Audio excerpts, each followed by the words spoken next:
Hello fellow Earthlings, it's Libs, and today I am going through my this isn't how I want to do this.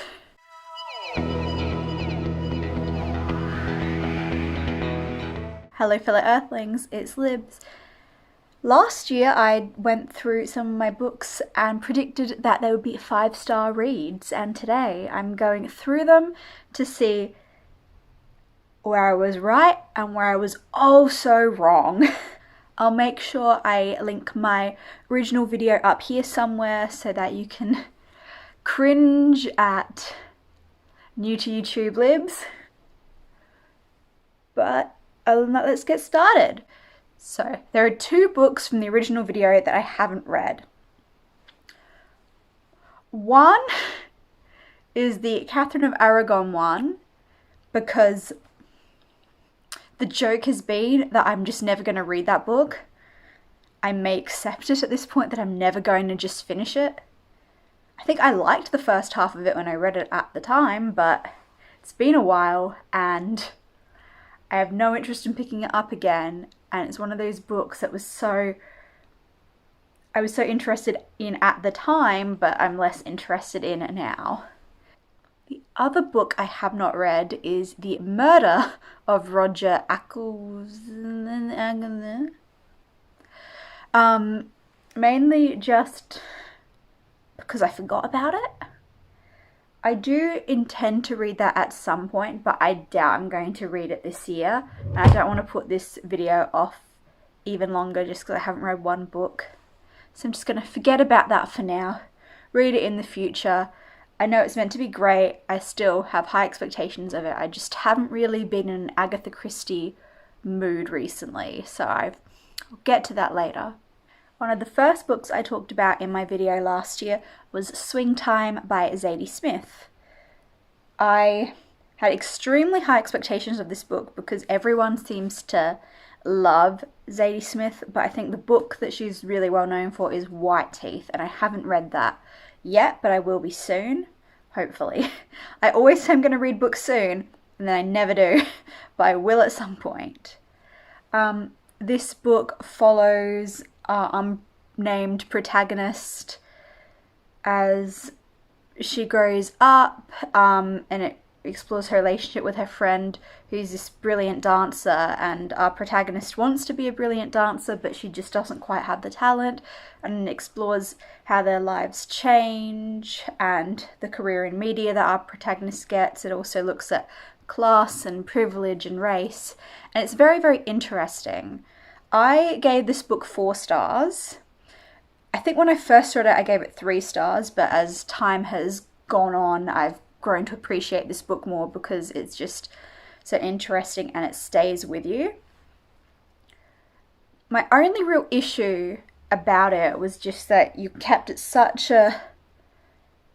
you're kept at arm's length from the character all the time, and it makes it very hard to connect. But if you don't care about that, you'll enjoy this book a lot more. But I thought it was really great. It was fantastic, beautifully written. It does jump around in time a lot, but it just had so many interesting things to say and never tells you how to feel, so I really enjoyed this book. A book I was definitely wrong about was The Stylist by Erin Morgenstern.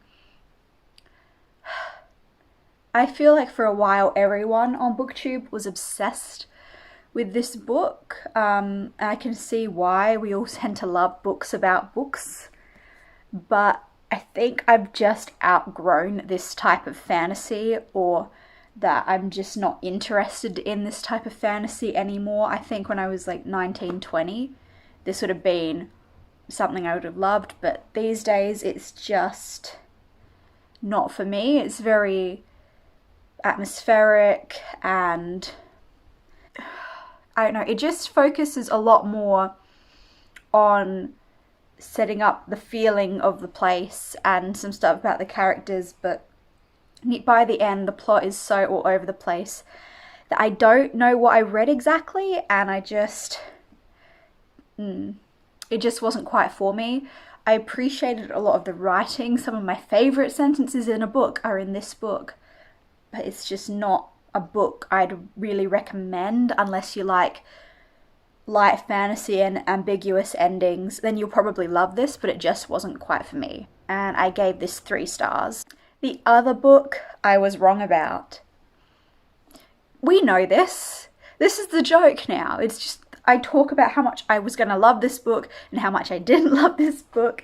And that is, of course, Sorcerer the Crown by Zen Cho. You don't need me to tell you how beautiful this looks.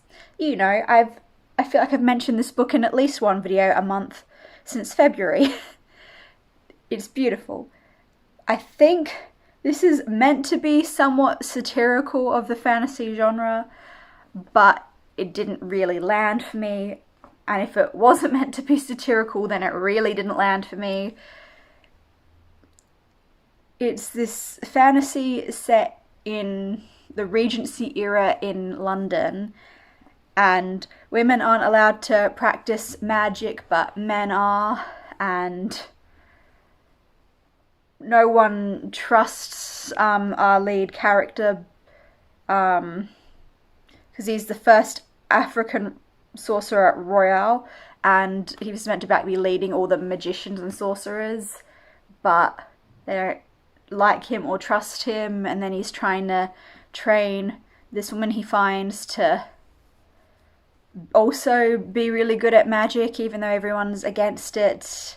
And then there's all these weird side plots with little things hatching out of eggs, and I don't know, it was just so many things happening at once, and magic's disappearing from England. They can't find magic, like it's not working properly. It's a lot in one book, and I couldn't really keep track of it, and I just didn't think the writing was quite amazing enough to keep me engaged throughout, so I really had to push to finish this book.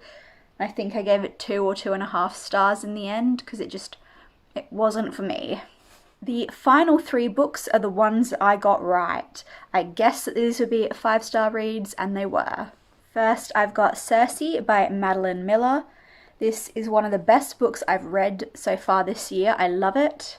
This is the story of the goddess witch Cersei, who does something that's frowned upon by the gods and is banished to a deserted island to live out the rest of her immortal days. And it's about her honing her craft, the adventures that happen to her on the island and off the island. And it's fantastic. It is a slow burn, but it's so beautifully written, and it doesn't make you feel like you need to know a huge amount about Greek mythology going in. Everything's explained to you really well, and I just love this book so much. I would highly recommend it. Then I have one of my favourite books from last year, and that is Girl, Woman, Other by Bernardine Evaristo.